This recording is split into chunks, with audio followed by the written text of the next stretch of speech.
3D is a separate question. This movie makes no sense to make in 3D. 3D is only certain for certain subjects. I like 3D, but it's a gimmick, you know. It depends on the film. But I disagree with you. I don't think the film's saying that the victims are worse than the killers who deserve to be killed. I think you're a very sick lady. I think that's bizarre. Yes, it's possible, yeah. No, but there's no, see, I try in the movie. Because we like them. Well, you're supposed to like them. Yes, I like them. The difficult, what I'm trying to do in the movie is, the movie makes no excuses. You see that what they're doing, and I mean, Burke actually feels quite horrendous. He has moral qualms, where Hare figures it's business, it's just business. It's like the mafia, you know, it's like in Godfather 2, one of my favorite moments in movies is in Godfather 2, there's a scene with Lee Strasberg and Al Pacino. I forgot the character's name, but Hyman Roth, when the Corleone, the new Don, goes to see Hyman Roth, and they sit down across from one another. It's about a 3-minute dialogue where they talk about the history of the Corleones and Roth, and it's, you murdered my son, you tried to kill my father, you killed my best friend, we stole this from you. I mean, it's this litany of murder, terrible, terrible things. They go through this insane history, absolute shocking history. And then Strasberg says, but this is the business we've chosen. And they make a deal. Yeah. And you know, and it's, I have a friend, it's like in the movie business when I'm particularly frustrated, I think, but this is the business we've chosen. You know, it's, no, that's what I'm trying to do. I mean, the challenge of the movie is to make these guys sympathetic.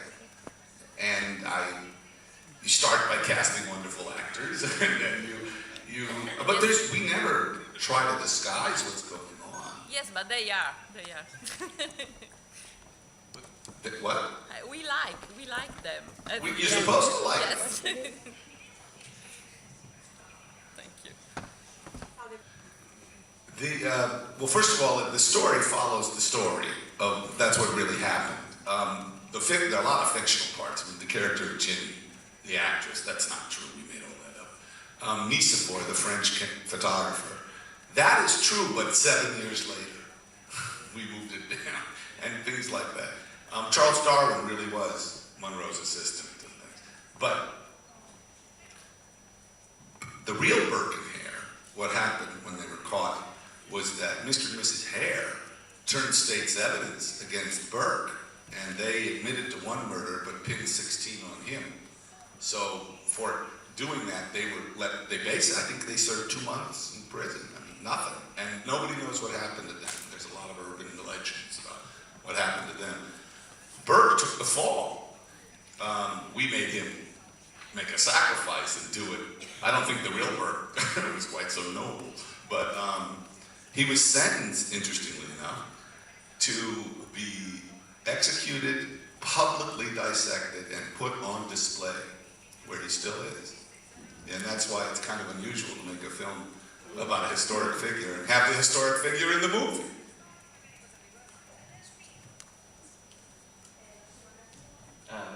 Oh, sets. I had a brilliant costume. I'm sorry. Brilliant. Well, yeah, I should say that. I had 3 really gifted people. John Matheson, the cameraman who usually shoots stuff for Ridley Scott. And John is a great DP. And then I had my wife, Deborah Toolman, the costume designer, and then a brilliant production designer named Simon Elliott. There's only one set in the whole movie. Everything's location. The interior of the jail cell, the prison, the inside is a set on the one day I shot at Ealing Studios on the stage. Everything else is location. And we shot in Edinburgh, and we shot all over London. Last winter was the worst winter in British history. Which it was miserable to shoot in, but it helps to look. Because you see, it really was. That's all real snow and real rain. The actors are really blue, But Deborah did a tremendous amount of research. She went to the National Library of Scotland and if you're interested, it's kind of amazing. There turned out to be a guy named Walter Gecky. And Walter Gecky was the son of a doctor who was deaf, but at the age of 6 was drawing wonderful drawings. So his father got him teachers, and he became quite a well-known painter. But when he was about 12 years old, in 1828 and 29, he would go into the Westport ghetto and draw these beautiful watercolors of people. And so all costumes are reproductions of those drawings. And we went to a lot of trouble. It was fascinating because nobody had new clothes except the wealthy. You wore all your clothes at the same time to be worn. And it's very interesting. I mean, the one guy, Knox, Tom Wilkinson, it's Regency. It's not Victorian, it's way before. And it's I thought I was going to make a movie with beards, but it turns out no beards. Nobody had beards with soldiers. They had mutton chops. And if you see it again, wonderful hair. That Lord Byron, that ridiculous, curly, it's great hair. But Simon Elliott, he said, what are we going to do? Because the old town in the Westport ghetto doesn't exist. If you go to Edinburgh, it's gone. Where the boarding house was in front of a tannery, that is now a parking lot in the glass town. But Edinburgh itself, the castle is there, the new town is there, and the market. So what we did was, I gave it away, but the picture was not a very expensive, it's very low budget. I just had very talented people.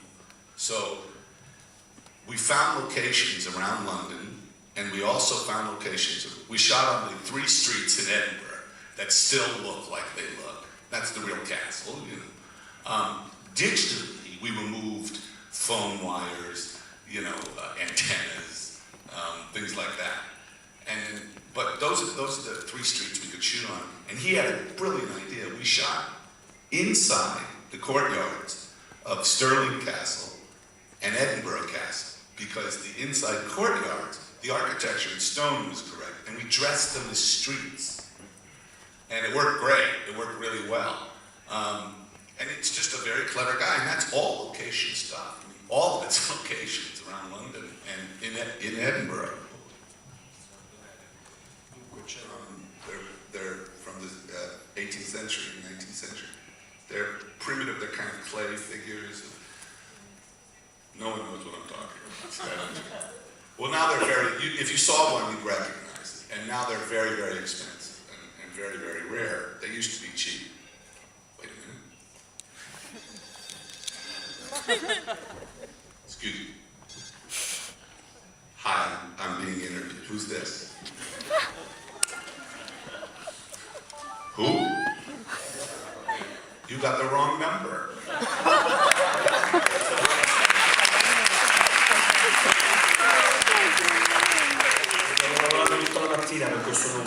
But to finish, my interpreter's very excited because she was so pissed off I had the phone. She's vindicated now. She's back there going, yes, I told you. I bet she called.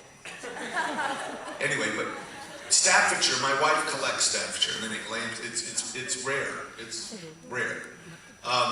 So we go to the thing where the barrels can go in the window, and I look at this. That's wonderful. I go, wait a minute. This is all. They went in the. This is real. Wait a minute. These are real. He went, yeah.